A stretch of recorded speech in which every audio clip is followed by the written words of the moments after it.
Hello everyone, good afternoon. So let us start the afternoon session with the one more important technique which is again important in the examination point of view. Mostly they will be asking for short notes and let's begin our session. The technology is hybridization techniques. All these molecular biology techniques are almost up to from step 1 to step 4 are similar for most of the techniques. You are going to appreciate the difference. So now let's talk about the hybridization techniques. The name itself indicates it can be DNA hybrid, it can be DNA RNA hybrid, right?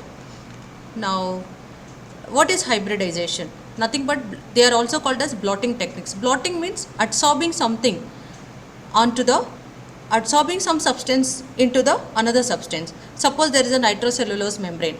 I want to absorb the DNB. I want to absorb. It's not absorb, it is absorb onto the nitrocellulose membrane. That process we call it as blotting or hybridization techniques. It is a process of, remember each and every word, it is a process of establishing non-covalent sequences, specific interaction to acid into a single hybrid. It is a process of establishing non-covalent. Matlab, they can be easily separatable. They can be separated easily. That means it is non-covalent. Sequences of specific interaction between the one or two complementary strands. Look at our picture here. There is a double-stranded DNA and the DNA separated into single-stranded DNA. The denaturation step is carried out with the help of heat or alkali. And we are going to add a probe which has got a complementary sequences to the target gene which needs to be studied or which needs to be isolated. This is a probe which is containing the target sequence. It's going to go and bind to the single stranded DNA and it's going to form a duplex. The parent DNA and the probe hybridized, and if a complementary sequence, if the probe does not contain the complementary sequences, there is no point. It can't go and bind to the single stranded DNA. So the gene of interest which is to be studied. Getting my point? So there are three types of blotting techniques: southern blotting, northern and western blotting. Southern blotting means it is transfer of the DNA. Northern blotting deals with the transfer of RNA, and the western blot for the transfer of the protein. You are going to talk about DNA, RNA and protein. Replication, transcription, translation. Southern blotting is for transferring the DNA. Northern blotting is for transferring the RNA, and for the western blot it is for transferring the protein. Getting my point? Now what is this complementary probe? I said you they need a complementary probe so that it can go and bind to the single stranded DNA and it's going to start hybridization synthesis. What is this probe? Probe is a single strand.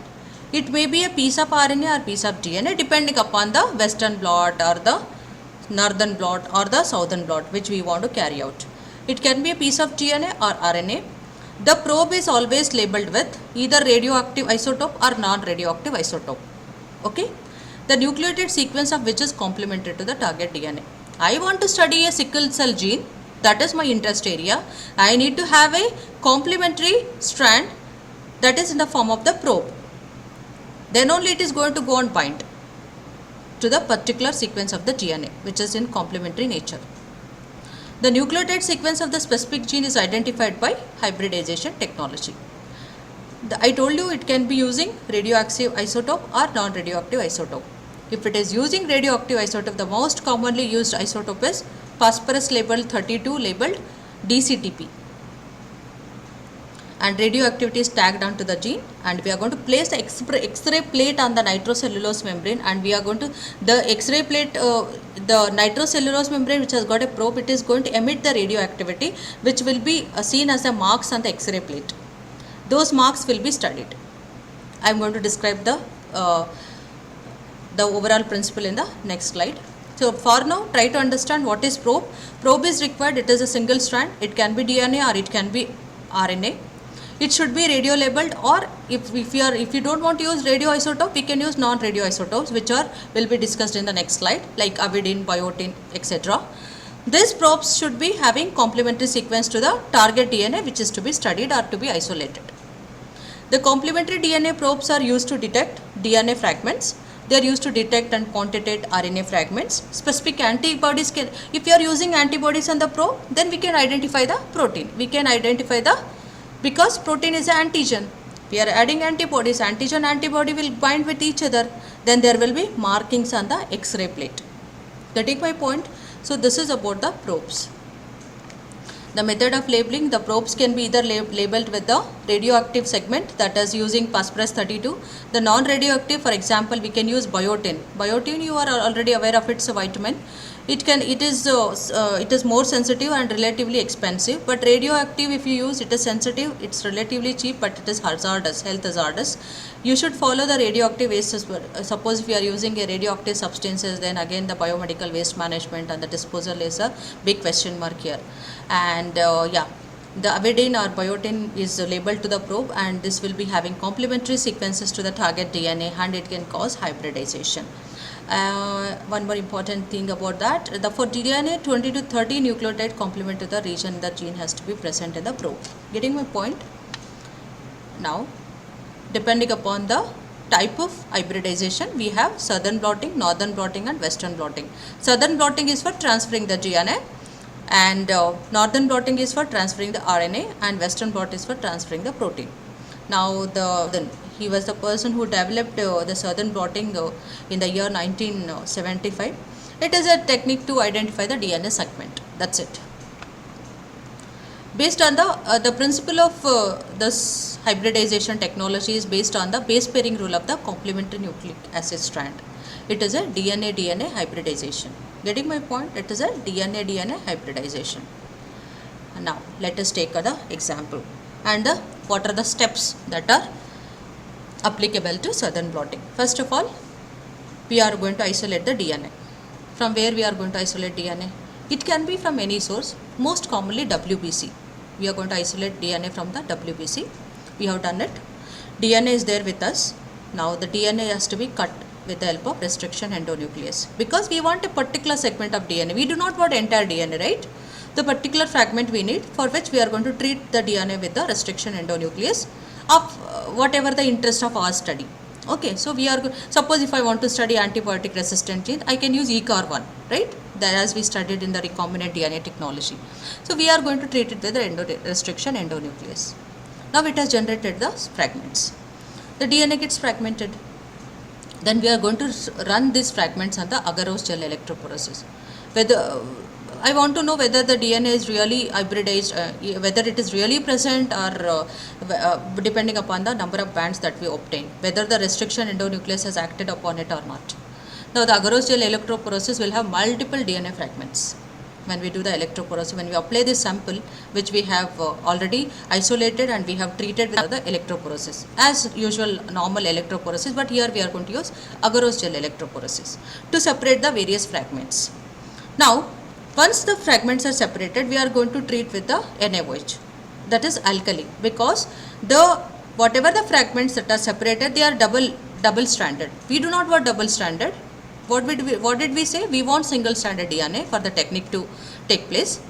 Now this double stranded DNA going to be separated into the single stranded DNA. Then I am going to transfer this separated single stranded DNA onto the nitrocellulose membrane. Okay.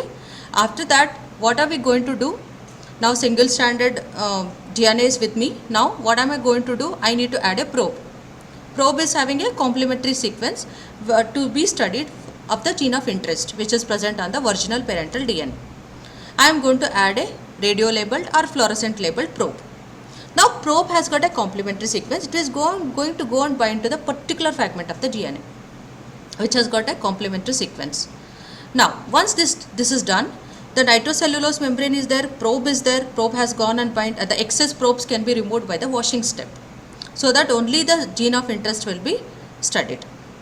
Now after this, we are going to do something called autoradiography. What does it mean? We are going to place an X-ray plate on that nitrocellulose membrane, and since the radioactivity that is emitted by the P32, which we are going to use as a radioisotope, or we are using fluorescent labeled isotopes, suppose, then there will be a markings put on the X-ray plate. There will be certain markings that are emitted, that are present due to emission of this radioactivity from the probe. at the complementary site binding. Getting my point? And this pattern will be studied, X-ray pattern.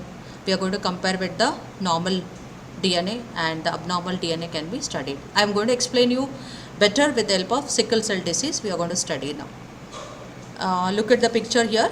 This was the DNA which was isolated from WBC. So suppose the source is WBC, then we have treated with the restriction endonuclease enzyme, and we had absorbed the DNA fragments are absorbed on the nitrocellulose membrane, and on this nitrocellulose membrane the DNA probes are added.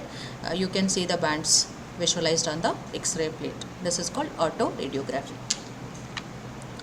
What happens in sickle cell disease? Now let us talk about the example of how this southern blotting is useful in the diagnosis of sickle cell disease. Now please be careful, listen to me carefully.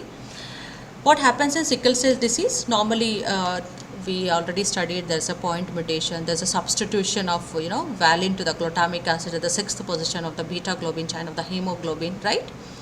And the codon which is coded will be, this is a coding strand of the normal hemoglobin. Adult hemoglobin has got a coding sequence of CC, TGA, CC. Getting my point? And a non-coding strand, known as template strand, has got complementary CG, CG, TA, GC, AT, okay, etc. Now, this is GG actually. Now, what was going to happen now? Now, this adult hemoglobin we have treated with the restriction endonuclease enzyme. We have treated this sample or the hemoglobin with the restriction endonuclease. The DNA fragment we have treated. It is going to induce a cut at this two regions. There are two sites. Then it should be producing different fragments of different kilobase per length. Now, what has happened in the abnormal hemoglobin S? CC, TG is present on the coding strand. Instead of adenine, there is a thymine here. There is a abnormal base substitution. Tell me whether this is an example of transversion or transition. Adenine is a purine, thymine is a pyrimidine. It is an example for transversion point mutation. And GG, okay. Then the non-coding strand has got GG, ACA and CC, etc. Now, actually it was supposed to cut at the T. After T it has to make a cut. But instead of T it has got a A here. It is unable to recognize it is a wrong base pair. The MST2, which is a restriction endonuclease, cannot attack here now. It cannot cut the fragment here. Then it will be resulting in a single fragment. Here there is a cut, the cleavage induced by the restriction endonuclease. We are going to get two different fragments of two different lengths. But here it's going to be single fragment. Now you will better understand with this picture. This is a normal adult hemoglobin gene, the DNA complementary sequence. 2 MST, two sites. This MST2 is a restriction endonuclease. It cuts at two different regions. We are going to get two different fragments. Now, this restriction site is missing here in the hemoglobin S because of the replacement of, that is transversion that is happening. Because of that, this site is not recognized. There is a missing, but resulting in a larger fragment of 1.35 kilobase per length.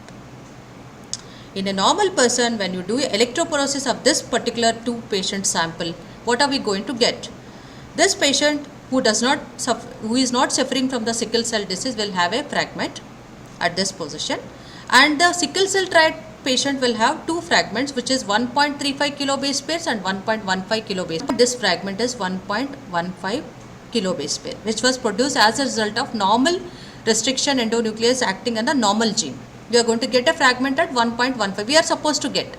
But in sickle cell disease, what has happened? This site has gone. It's unable to cleave at this site. It is giving a larger KB length. So in the sickle cell disease, we are going to get a single larger fragment which is of 1.35 kilobase per length. Look at the picture in case of Trite, who has got HbAs. He has adult hemoglobin normal. He has also have sickle cell hemoglobin. So one band which will be present with 1.15 kilobase per length, the other one fragment will be present with the 1.35 kilobase per fragment. So this is about the southern blot analysis for the diagnosis of sickle cell disease. Now, so again we want to identify the DNA sample of the two different individuals. So you can use this technology. Person 1, person 2 DNA extracted, and the DNA fragments will be recognized by the restriction endonuclease, and DNA from person 1 shows restriction site, and there's a cleavage here because it is broken. The second person does not show the restriction site. Then we're going to do agarose gel electrophoresis from the person 1 and person 2. Okay. The denature, again the double stranded DNA, we have to break it into single stranded DNA by treating with the alkali. So the single stranded DNA has been separated and it's going to be blotted on the blotted onto the nitrocellulose membrane, and the probes are added, hybridization with the phosphorus 32 labeled probe, and we can see the radioactivity, the RTO radioactivity. X-ray plate will be placed on this nitrocellulose membrane. The markings will be obtained in this pattern. The radioactive probe hybridizes to restriction fragments ABC, producing dark bands on the exposed X-ray film. Okay, getting my point? So this is about the, because this person A had a restriction sites, there were two fragments obtained. Here there is no restriction site, enzyme could not act, hence there is only single band obtained on the X-ray film. I hope you understood. Now, this is the pattern of bands to show an agarose gel electrophoresis of the southern blot and the western blot. Now, the same technology applies for northern blot as well as western blot. Only differences I am going to tell you. In the southern blot, the DNA cut pieces; in the northern blot, RNA cut pieces; and western blot, protein. We are going to place in different wells. Okay, and we are going to do the electrophoresis, and we are going to transfer it onto the nitrocellulose membrane. And here there is a DNA hybridization, here there is mRNA and RNA DNA hybridization, there is antigen antibody hybridization here, and the probe is added, and the radioactive probe is added, and we can see the autoradiography. Getting my point? This is about the various the differences between the various blotting techniques, northern, southern and western. Application of southern blotting. As we already understood that the identification of viral DNA or bacterial DNA in the infected sample is very important function of this southern blotting. For the diagnosis of genetic diseases like sickle cell disease, it plays a very significant role, and screening tests to detect inborn errors of metabolism, and gene alterations like gene insertion, gene deletion, mutation analysis, mutation detection analysis if you want to do, we can very well use this technology. And coming to the northern blot is mainly concerned with the studying of the gene expression in specific tissues, and western blot mainly employed in the detection of viral pathogens by identifying viral proteins, HIV and HPV. Identification of specific protein in a given sample are some of the applications of western blotting. So this completes our blotting techniques. So most commonly the southern blotting is asked many times in your examinations, and do concentrate on the diagram and the various technology that we are going to start learn at this point of time is restriction, fragment length, polymorphism. And there is something called restriction, fragment length, polymorphism. What do we mean by this? Suppose if any mutation, suppose let us first of all differentiate between what is mutation and what is polymorphism. Based replacement, or there may be substitution, or the insertion or deletion, as we have studied in point and frame shift mutations. If it is affecting few individuals, we call it as a mutation. If it is affecting greater than 1% of the population, greater than 1% of the population, we take it as a normal, it is a polymorphism. Getting my point? There is an alteration in the nucleotide base sequence but does not cause serious illness, and it's going to affect larger population greater than 1%, then we take it as polymorphism. And if it is affecting few individuals with the clinically causing serious illness, then we call it as mutation. Now, restriction fragment, we call it because they are restriction endonucleases to produce restriction fragment. That's it. It is a, first of all, polymorphism is a harmless DNA variation that's not going to affect the phenotype at any cost. Variation in the nucleotide sequence. I said you there is a nucleotide sequence variation from one individual to the another individual. They often occur in the, why they are not causing serious effects or serious illness? Because these polymorphisms are in the intron regions of the mRNA. Introns, intervening areas. They do not code for any protein. The protein will not be affected. Only the RNA level there is a polymorphism. Getting my point? So that's the difference between mutation and the polymorphism. It's a genetic variant that can be examined by cleaving. Again, the same I told you, initial steps are almost similar in all the molecular biology techniques. You're going to cleave the DNA into various fragments. Again, for the cleavage, we do require restriction endonucleases. The length of each fragment will be varying between the individuals. Is altered if the genetic variant alters the DNA so as to create or abolish a site if restriction endonuclease cleavage is done. The existence of such type of restriction fragment, more than one or two, we call it as restriction fragment length polymorphism. That's it. Now the steps, again, we need to isolate the DNA. Let us take, we are going to isolate from WBC. We are going to cleave it into the fragments with the predefined regions. Then we are going to run the separated fragment, the electrophoresis gel, and we are going to perform southern blotting up to autoradiography. After that, we are going to hybridize with the labeled probe sequences. That's what the autoradiography, which I already said you.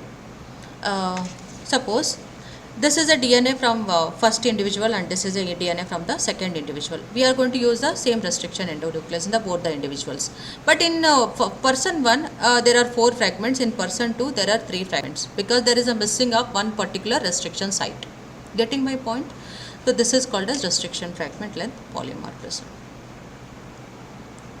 Now to better explain the example, the variable number tandem repeat sequence tend to occur in clusters with number of repeats varying between the individuals. The tandem repeats are, see here, the tandem repeats 1, 2, 3, 4, 5, 6, here it is 4. So it depends, it varies. The restriction enzymes are going to cut here at the 4 different sites, 1, 2, 3, 4, here also at the 4 different sites, allele1 and allele-B. Now when you run the electrophoresis and separate the fragments, and when you observe it in the different patterns are obtained. Okay, so that means it is a direct proof that the DNA of 2 different individuals cannot be similar. It is definitely identical, it is definitely separate, it's going to be unique. Okay, and what are the applications of this restriction fragment length polymorphism? Again, diagnosis of like sickle cell disease, what we studied, similar technique only. Study of genetic individuality and detection of changes in the DNA sequences and linkage analysis. So these are some of the applications of RFLP. Again, RFLP has been asked many times in your examinations for short notes. So please do learn about this diagram as well. And moving on to the important technology, that is, can anyone tell me, suppose a patient had a history of contact with an active tuberculosis patient in his area. He comes with the complaints of cough and fever. And when we perform the sputum microscopy, the acid fast staining, it is unable to recognize bacilli, and we say it as negative. Does it exclude the diagnosis of tuberculosis? To fill this gap, even if a single tubercle bacilli is present, the PCR technology can pick it up. Even a single tubercular bacilli, if it is present, if infected with a single tubercular Mycobacterium tuberculosis, the patient is going to be diagnosed with the help of PCR. That is the beauty of PCR. It's able to recognize a single bacilli as well. Now, why it is called PCR? Because polymerase means it employs an enzyme called polymerase. Because it is not a single reaction, there's a multiple cycles of denaturation, elongation phases. That's why it is called chain reaction. The around 20 cycles of PCR produces millions of copies of DNA. Now tell me, what is the difference between recombinant DNA technology and PCR? How are they interlinked?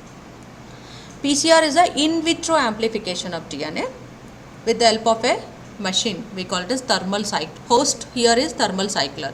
There it was, yes, E. coli bacteria, right? Similarly here we need in vitro amplification of DNA, for which we use this technology called polymerase chain reaction.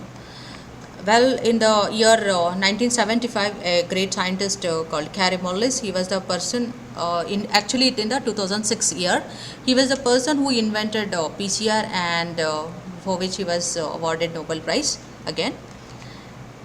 Now, it is nothing but a test tube technique for the amplifying in vitro amplification of DNA of a given sequence.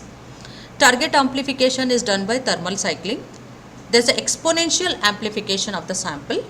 Suppose the number of samples after the number of cycles will be 2 to the power of n. There's an exponential increase in the copies of DNA. Look at the beauty of PCR. 20 cycles of PCR will definitely yield about million-fold amplification. The amplified product at the end of the thermal cycle, we call it as amplicon. Amplicon. So thus the definition goes like this. It is an in vitro DNA amplification procedure in which millions of copies of particular sequence of DNA can be produced within few hours. It is like a Xerox machine for copying. We can copy 100 copies, 200 copies, how much ever we require it, right? So that's about the definition of the PCR. Now coming to the, what is the principle of PCR? The process of in vitro technique of obtaining large amount of specific sequences of DNA from a DNA sample based on the replication of double-stranded DNA template, which undergoes 3 important steps: denaturation, hybridization with the primers, and elongation phase or exponential phase. Getting my point? Denaturation, hybridization, and elongation phase. Now let's look into the requirements. What all we require? We require a sample which needs to be amplified. We require deoxyribonucleotase. It is as similar to that of replication again. We require a thermostable polymerase because it is able to tolerate high temperatures. It was isolated from in the hot springs from the Thermus aquaticus. Thermal cycler, and we need a primer. We need magnesium chloride, or magnesium chloride acts as a catalyst. It is going to increase. Now these are the phases, and the 4th step is repetition of 1, 2, 3 steps, and after amplification we are going to subject the amplified DNA to the southern blotting using the appropriate probes. Getting my point? Now look at the diagram here. This is a double-stranded DNA, denatured DNA into separate strands. This is a flanking region target sequence, and we have a primers, and the primer again grows in 5', 3' direction, and there is a extension of the primers with DNA polymerase. The synthesis of the addition of deoxyribonucleotase, the growing primer takes place with the help of polymerase enzyme, and there's a yield of the double-stranded DNA molecules. Now this is the first cycle, the second cycle, third cycle, and we can see the multiple copies at the end. Now look at the diagram very carefully. This is the reason to be amplified. Denaturation means separation of the splitting of DNA. This is carried out at temperature 95 degrees second time. Now they have separated. Now hybridization or annealing step. We have to cool the temperature. We have to bring down the temperature to 50 degrees centigrade, and we are going to add the primers here. The primers you can see here with the pink color and the blue color. The primers are added, and once the primers are added, what will happen? There is, and we need to add other 3 things, that is deoxyribonucleotase as well as the reaction mixture containing deoxyribonucleotide DNA polymerase. All are there in the reaction mixture, and along with the Taq polymerase. At the degree called 72 degrees temperature, at 72 degrees temperature, what happens? There is a elongation. There is a continuous synthesis, and exponential copies of multiple DNA are produced. So the denaturation, annealing, and or hybridization and elongation. So these are the 3 steps. The annealing, it is done at for about 2 minutes, 15 seconds to again 2 minutes, and this the exponential phase or the elongation phase completes in 30 seconds. So the temperature you need to remember: step 1 at 95 degrees centigrade, 15 seconds to 2 minutes. Step 2, 50 degrees centigrade for 2 minutes, that is 15 seconds to 2 minutes, and the third step, it is carried out at 72 degrees centigrade for about 30 seconds. Remember this. Cycle 2 there are 8 strands, and cycle 3 there are 16 strands, and 4th cycle 16, and 5th we are getting 32, and so on copies we are going to get. Now once we have amplified, or we have generated millions of copies of DNA, what are we going to do now? We are going to subject it for electrophoresis. First we are going to do the electrophoresis along with the ethidium bromide staining, and even we can subject it for southern blotting, because The DNA, which is a double stranded DNA, again we need to denature it and separate into single strand. We are going to add a probe, then the probe hybridization takes place, and we are going to place it on the nitrocellulose membrane. Again the X-ray plate is placed on it. The radioactivity that is emitted by the phosphorus 32 is going to leave a mark on the X-ray, and the pattern can be recognized. So this is about the PCR. It could be subjected to gel electrophoresis with the ethidium bromide staining, or it can be subjected for restriction fragment length polymer pitch, depending upon your choice, depending upon the choice of your study which you want to study. And blotting and hybridization with the specific ropes, and incorporation of biotin deoxygenin labeled deoxy uridine triphosphate during amplification detection by colorimetric method as well. Now the three aspects of PCR is very important. It should have very good specificity, it should be having high efficiency, the fidelity, the error rate of the PCR should be very less. It should be totally free from the contamination, right? Because dust particle can also contain DNA, right? That's why it should be very careful while doing PCR technique. So these are centrifuges with some of the automated sections of the PCR, and this is actually a thermal cycler. This is a thermal cycler wherein the three steps called denaturation and annealing and elongation phase is carried out, and at the end we are going to do the gel electrophoresis to identify the bands. And the various applications like molecular archaeology, epidemiology, I'm not going into the details of this, and the main applications in our field, the detection of bacterial infection like tuberculosis. For tuberculosis diagnosis, one of the gold standard method is PCR. When you look at there's something called GeneXpert. GeneXpert is in this. This is widely available, automated technology that is going to use cartridge based. The sputum sample is taken from the patient and transfer the 2 ml of material into the test tube cartridge, and the cartridge is going to be inserted into this a very miniatured PCR having automated application, and sample automatically filtered, mixes of filter captures organism to release DNA, and the DNA molecules are going to be mixed with the PCR reagent, and it will be subjected for real-time testing, and depending upon the graph that we obtain, the detection of the signal, we are going to diagnose the tuberculosis. The GeneXpert is the automated technology which is widely used technique for the diagnosis of tuberculosis in these days. Diagnosis of retroviral infections like HIV and all, even hepatitis B virus, the detection of infectious agents in forensic medicine, inherited disorders, and prenatal diagnosis of Down syndrome, Turner syndrome, and cancer detection, DNA sequencing, medical legal cases. Suppose there's a crime scene that has happened, and we want to identify the suspect, so we can collect the hair follicle or blood sample or the red blood cell that is left in the crime scene, and you can match with the DNA sample of the person who is been assaulted, and we can match because each DNA is very unique, it differs from individual to individual, and it's very easy to identify the criminal based on this technology. So it is having a wide application in the medical legal cases as well. Coming to the just for the completion sake, one must be knowing about what are the different types of PCR. We have something called reverse transcriptase PCR, for which we are currently using corona testing. The DNA, the mRNA could be converted into DNA, right? DNA to RNA, RNA to DNA. RNA to DNA conversion is with the help of reverse transcriptase PCR. Okay. Nested PCR, real time quantitative. In the real time, it is going to detect the absolute and relative quantitation of the viral load in a patient suffering from any viral disorders or the bacterial infection like tuberculosis. And there's something called multiplex PCR. And just for the completion sake, you should know some of the benefits of real-time PCR. It is rapid technology. It is going to quantify absolute quantitation of the viral load is quite feasible with real-time PCR. Having got high sensitivity and it has got high specificity, the contamination rate is very low in case of real-time PCR. And it is easy to standardize the real-time PCR rather than the conventional PCR. It has got some different mechanism of using probes which are labeled with the cyber green or Tacman or molecular beacons.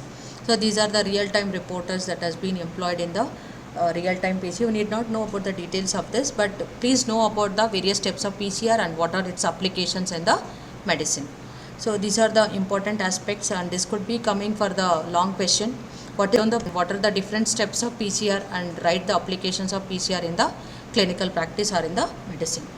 So this completes our molecular biology. You can, if you have any doubts, you can text me. And thus we have completed genetics, and next class we are going to start about the cancer and immunology. Thus will be completing our biochemistry syllabus. Only that immunology and the cancer part classes. Thank you. If you have any doubt, you can please text me.